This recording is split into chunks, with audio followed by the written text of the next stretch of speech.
Halo teman-teman Changemaker, selamat datang di panduan misi kita kali ini. Kita langsung mulai aja ya. Bayangkan saat ini kita sedang masuk ke ruang checkpoint EduFan bareng pemandu kita, Alia dan Raka. Coba lihat ke sekeliling, terbentang jejak perjalanan panjang yang udah kalian lewati di Quest 3, Beyond the Obvious. Ada Hidden Web, Innovation Story, Root Cause Ripple Map, Perspective Switch Map, sampai Reframing Canvas. Semuanya udah membentuk jaringan ide yang lumayan masif. Kalian benar-benar udah kerja keras buat memetakan sistem ini. Tapi tunggu sebentar. Sebelum kita tancap gas lari menuju penciptaan solusi, kita harus ngerem dan berhenti sejenak di titik ini. Di sini, Raka ngasih satu pertanyaan krusial yang harus kita jawab. Peta yang udah kita bikin ini beneran udah cukup jernih belum sih buat lanjut? Dalam petualangan belajar ini, kita emang sengaja ngantiin momentum kalian. Kenapa coba? Karena kalau kita maksa melangkah maju pakai kompas yang rusak, kita cuma bakal makin nyasar. Nah, inilah inti dari tantangan Q3.06, sebuah checkpoint formatif. Ingat ya, kita sama sekali nggak sedang mundur. Kita cuma lagi menajamkan arah sebelum benar-benar ngebangun solusi. Coba deh perhatiin lagi karya-karya kalian. Peta perjalanannya kelihatan kompleks banget kan? Penuh dengan sticky notes warna-warni, garis panah di mana-mana, banyak aktor yang terlibat. Jujur, secara visual ini kelihatan keren dan mengesankan banget. Tapi Alia ngingetin kita satu hal penting. Kelihatan bagus aja itu nggak cukup teman-teman. Sebuah peta yang baik itu bukan dinilai dari seberapa rumit kelihatannya, tapi dari seberapa efektif peta itu ngebantu kita memahami manusia dan sistemnya dengan lebih jernih. Nah, disinilah ada perbedaan yang lumayan kritis. Peta rapi itu mungkin cuma sekedar daftar masalah, daftar aktor, atau catatan-catatan yang disusun sedemikian rupa biar enak dilihat.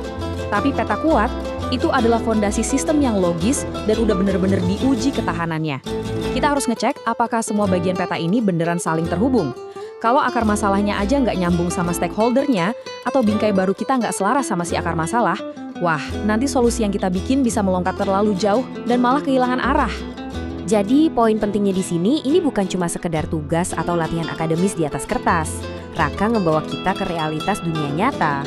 Entah itu nanti kalian bikin startup, kerja di kampus, rumah sakit, atau instansi pemerintah, tim yang buru-buru bikin solusi cuma dari asumsi mentah itu ujung-ujungnya sering banget gagal. Misalnya nih, berasumsi user nggak aktif pakai aplikasi karena gaptek, terus tiba-tiba langsung bikin fitur baru tanpa ngecek kondisi aslinya. Checkpoint ini ada justru buat nyegah kita bikin produk atau layanan yang salah sasaran dengan cara nguji pemahaman kita seketat mungkin. Makanya mari kita pakai holographic checklist ini. Oh ya, satu hal yang perlu kalian ingat baik-baik, di tantangan ini kalian nggak perlu bikin analisis baru dari nol kok, nggak sama sekali. Tugas kalian di sini adalah ngelakuin quality check pada karya yang udah kalian kerjain sebelumnya. Kita bakal nantang konsistensi karya kalian. Udahkah kita bedain mana yang gejala dan mana yang akar masalah beneran? Ada nggak sih sudut pandang stakeholder yang masih kelewat? Jangan-jangan di balik peta yang rapi itu masih banyak asumsi tersembunyi? Atau apa rumusan how might we kita malah terlalu sempit dan mengunci solusi? Mari kita pinjam logikanya Raka sebentar buat ngetes pemikiran kita sendiri. Yang kalian obatin selama ini tuh beneran akar masalahnya atau jangan-jangan cuma gejalanya doang? Sering banget kan kita kejebak cuma di permukaan aja? Bayangin deh kalau kita lihat ada mahasiswa yang telat ngumpulin tugas. Refleks pertama kita mungkin langsung ngasih label, dia emang males. Padahal males itu kemungkinan besar cuma gejala. Lewat checkpoint ini, kita dipaksa buat nanya, mengapa? Sampai 5 kali. Tujuannya buat ngegali sampai ketemu penyebab aslinya, bukan sekedar nebak-nebak berhadiah. Setelah pakai logika Raka, sekarang giliran kita pakai kacamata empatinya Alia. Coba perhatiin jaring interaksi di peta stakeholder kalian. Checkpoint ini minta kita buat jujur. Apakah perspektif tiap aktor di dalamnya itu beneran dari kacamata mereka? Atau masih hasil tebakan kita? Udahkah kita ngasih ruang buat stakeholder yang sering disalahin? Biar posisi mereka bisa kita pahami? Jangan-jangan selama ini sudut pandang kita masih berat sebelah. Kita harus mastiin kalau kebutuhan setiap aktor itu didukung sama bukti observasi lapangan, bukan sekedar asumsi bias kita sendiri. Terus gimana dengan bingkai masalah atau frame baru kita? Apakah rumusan how might we atau HMW? Kalian malah secara nggak sadar udah ngunci solusi terlalu cepat? HMW yang keren itu harusnya ngebuka pintu buat banyak kemungkinan ide, bukannya menggiring ke satu jawaban spesifik yang emang kebetulan udah kita pikirin dari awal. Kalau HMW kita terlalu sempit, ide inovasi kita juga bakal ikut terpenjara dan nggak punya ruang sama sekali buat berkembang jadi sesuatu yang out of the box. Masalahnya gini, kalau kita terlalu lama ngutak-ngatik satu peta sendirian, kita sering banget kehilangan objektivitas. Kita jadi terlalu attached sama ide sendiri sampai nggak bisa lagi ngeliat titik lemahnya. Disinilah Alia nekenin satu filosofi penting. Feedback teman itu bukan serangan. Feedback adalah cermin. Masukan dari orang lain itu ngebantu kita melihat bagian-bagian yang luput dari pandangan kita. Makanya, di checkpoint ini, peer review bakal jadi alat utama kita buat nerangin blind spots atau titik-titik buta itu. Oke, sekarang kita bedah alur taktisnya di ekosistem Notion ya. Langkahnya simple kok. Pertama, kalian pelajari panduan di halaman brief dan mentor buat ngelakuin self-review. Kedua, meluncurlah ke forum. Posting ringkasan peta kalian di sana dan mulai lakuin peer review buat nguji peta teman-teman kalian. Ketiga, pastikan kalian nyatet semua dinamika diskusi dan keputusan revisi tim kalian di halaman scroll. Terakhir, tinggal kumpulin bukti evaluasinya di halaman season. Gampang kan? Biar makin seru, ada sistem reward growth points atau GP, formatif yang udah disiapin buat kalian nih. Totalnya ada 50 GP. Gamifikasi ini tuh emang dirancang buat ngehargain kerja keras kalian dalam proses evaluasi. Rinciannya, 25 GP buat dokumen review utama kalian, 10 GP kalau kalian ngasih peer review yang tajam di forum, 10 GP lagi buat catatan perbaikan yang logis, dan 5 GP terakhir buat jejak kolaborasi aktif di scroll. Intinya, kualitas dari umpan balik yang kalian kasih dan yang kalian terima itu benar-benar dihargai di sini. Jadi, wujud penyelesaian misi di Cizone nanti kayak apa? Sekali lagi ditekankan, output akhirnya bukan bikin peta baru dari nol. Yang diminta itu dokumen visual ringkas, cukup 4-6 slide aja, yang namanya System Checkpoint Review.